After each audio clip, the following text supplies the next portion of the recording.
Sekretariat DPRD Makassar mulai ngantor di gedung sementara. Guru di Pulau Makassar terima tunjangan 2,5 juta rupiah, dokter 5 juta rupiah. BPBD Makassar perkuat kesiapsiagaan hadapi cuaca ekstrim dan potensi bencana. Rayakan kemerdekaan RI, kala Toyota tawarkan promo spesial dan door prize menarik.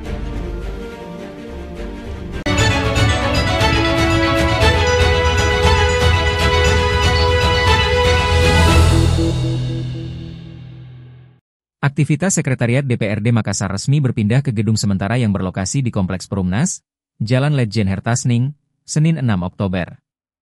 Pemindahan ini menjadi langkah cepat pemerintah Kota Makassar untuk memastikan pelayanan kedewanan tetap berjalan pasca insiden kebakaran yang melanda gedung utama DPRD beberapa waktu lalu. Pantauan kabarmakassar.com sekitar pukul 11.20 WITA, sejumlah pegawai sekretariat terlihat mulai beraktivitas di lokasi baru. Mereka sibuk mengatur dokumen, memindahkan perlengkapan kerja, hingga menata kembali arsip dan peralatan yang masih bisa digunakan. Beberapa staf juga tampak menerima tamu dan memastikan layanan administrasi kembali beroperasi seperti biasa. Gedung sementara DPRD Makassar terdiri dari 2 bangunan berlantai 2. Lantai 1 difungsikan sebagai ruang pelayanan kesekretariatan, termasuk ruang ketua DPRD dan bagian tata usaha, sementara lantai 2 digunakan untuk ruang komisi, ruang wakil ketua, serta rapat badan anggaran, banggar, dan paripurna. Dari hasil pantauan di lapangan, sebagian ruangan di lantai 2 masih dalam tahap pembenahan. Beberapa pekerja terlihat mengecek instalasi, menata kabel, serta merapikan sisa material seperti karpet vinil, plastik, dan lembaran pembungkus yang masih berserakan di lantai.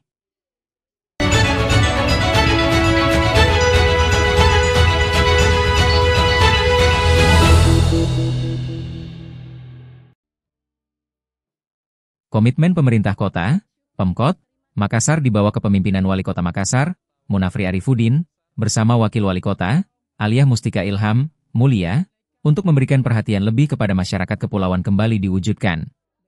Munafri Aliyah bersama jajaran pemerintah kota serta Ketua TP PKK Makassar menyambangi Pulau Kodingareng, Kecamatan Kepulauan Sangkarang, untuk menyerahkan tunjangan khusus bagi tenaga pendidik dan tenaga kesehatan yang bertugas di wilayah kepulauan, Senin 6 Oktober. Penyerahan dilakukan secara simbolis di SD Negeri Kodingareng. Api nama karibnya menjelaskan bahwa pemberian tunjangan ini dibagi per zona berdasarkan letak geografis pulau.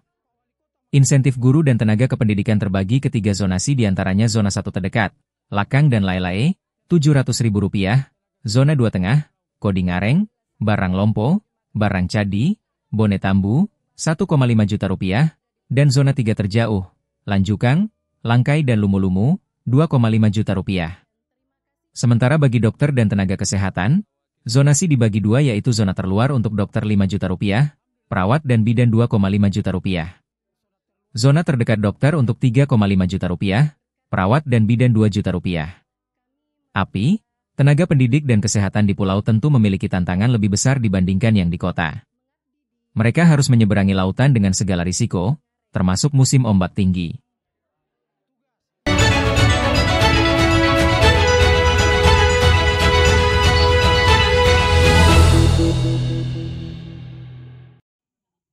Pemerintah kota, Pemkot, Makassar menegaskan kesiapannya menghadapi ancaman bencana yang makin meningkat seiring perubahan iklim dan cuaca ekstrim yang sulit diprediksi. Kepala Badan Penanggulangan Bencana Daerah, BPBD, Kota Makassar, Muhammad Fadli, menyatakan bahwa seluruh personel dan sistem penanganan kini berada dalam posisi siaga penuh melalui kegiatan Apel Kesiapsiagaan Bencana 2025. Menurut Fadli, apel yang digelar di kawasan Center Point of Indonesia, CPI, ini menjadi bukti konkret kesiapan Pemkot Makassar dalam menghadapi berbagai potensi bencana seperti banjir, kebakaran, hingga bencana hidrometeorologi. Ia menegaskan, kegiatan tersebut bukan sekadar seremoni, melainkan bentuk tanggung jawab nyata dalam memperlihatkan kemampuan personel, kesiapan peralatan, serta koordinasi lintas sektor dalam mitigasi dan tanggap darurat. Fadli menegaskan, seluruh personel kini dibekali dengan pelatihan berkelanjutan untuk meningkatkan profesionalitas dan ketepatan dalam bertindak di lapangan. Fadli menyebut apel ini juga menjadi momentum untuk memperkuat kerja sama lintas daerah.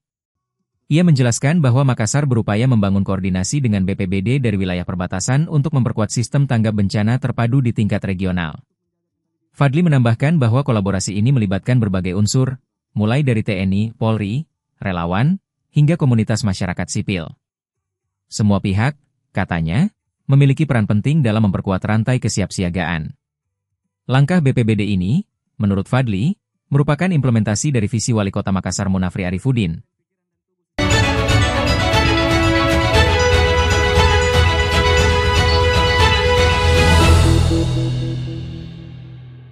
Kala Toyota kembali menghadirkan event terbaru menjelang Hari Ulang Tahun Republik Indonesia ke-80 yang bertajuk Festival Merah Putih 2025.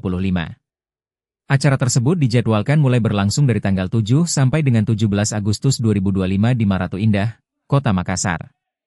Berlangsung selama 11 hari, acara tersebut tidak hanya menghadirkan produk unggulan dari Kala Toyota, tetapi juga menawarkan berbagai promo yang dirancang untuk memudahkan masyarakat Makassar dan sekitarnya dalam memiliki mobil Toyota impian. General Manager Marketing, Suliadin menyampaikan jika penjualan Toyota di bulan Juli 2025 tumbuh sekitar 12% dibanding bulan Juni 2025. Pihaknya, kata Suliadin, di bulan Agustus ini akan turut serta berkontribusi dalam memeriahkan ulang tahun kemerdekaan.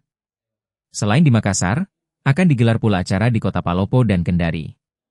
Diketahui, dalam event mendatang, pelanggan bisa menggunakan program Smart Upgrade 2.0 dengan berbagai kemudahannya yakni bebas bayar DP 2 kali, bebas cicilan hingga 5 kali, bebas bunga mulai 0%, dan gratis asuransi hingga 1 tahun. Tak hanya itu, Kala Toyota juga memberikan kesempatan kepada setiap customer yang melakukan pemesanan unit di Festival Merah Putih untuk memenangkan door prize 17 hadiah menarik berupa voucher belanja, logam mulia emas, air coler, sepeda lipat, juga MacBook. Nantinya akan ada pula program Grand Prize berupa 4 unit motor listrik United MX 1200 khusus untuk pelanggan yang melakukan pembelian unit and trade-in unit selama periode Juli hingga September 2025.